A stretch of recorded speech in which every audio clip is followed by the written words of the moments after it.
Aujourd'hui, étudions la parole de Dieu ensemble avec le sermon intitulé « L'obéissance et le sacrifice ». Offrir un sacrifice peut également être considéré comme un culte.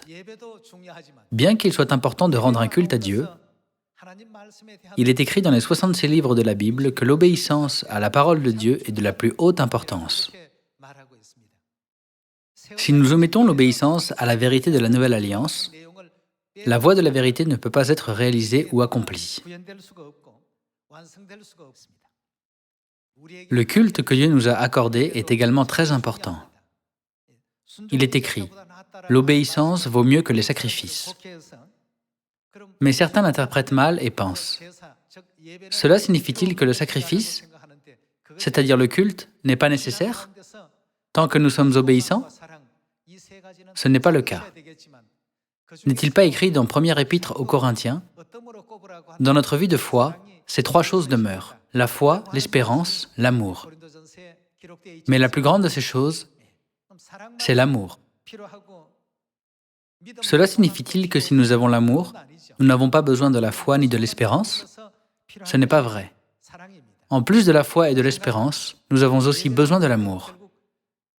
De la même manière, le culte fait partie de l'image globale de l'obéissance. Voyons Matthieu chapitre 7, verset 21. « Ceux qui me disent « Seigneur, Seigneur » n'entreront pas tous dans le royaume des cieux, mais seulement celui qui fait, que fait-il? La volonté de mon Père qui est dans les cieux.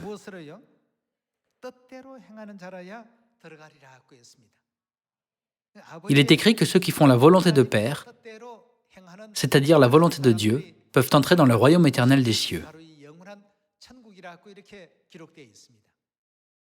Par cela, ne pouvons-nous pas comprendre que Jésus nous enseigne comment devenir les enfants de Sion qui vivent une vie d'obéissance à tous les enseignements de Dieu et à sa sainte volonté? De plus, dans le verset suivant, ne nous enseigne-t-il pas que faire quelque chose contre la volonté de Dieu n'a aucun sens? Verset 22. Plusieurs me diront à ce jour-là, « Seigneur, Seigneur, n'avons-nous pas prophétisé par ton nom? N'avons-nous pas chassé des démons par ton nom? Et n'avons-nous pas fait beaucoup de miracles par ton nom? » Alors je leur dirai ouvertement, « Je ne vous ai jamais connu. Retirez-vous de moi, vous qui commettez l'iniquité. »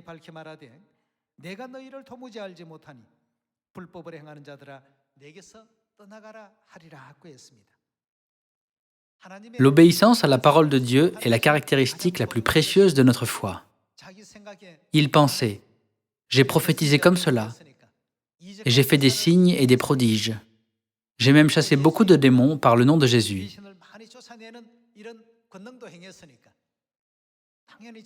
Donc je peux certainement aller au ciel. Cependant, à ce moment-là, Jésus leur a dit clairement, « Je ne vous ai jamais connu. »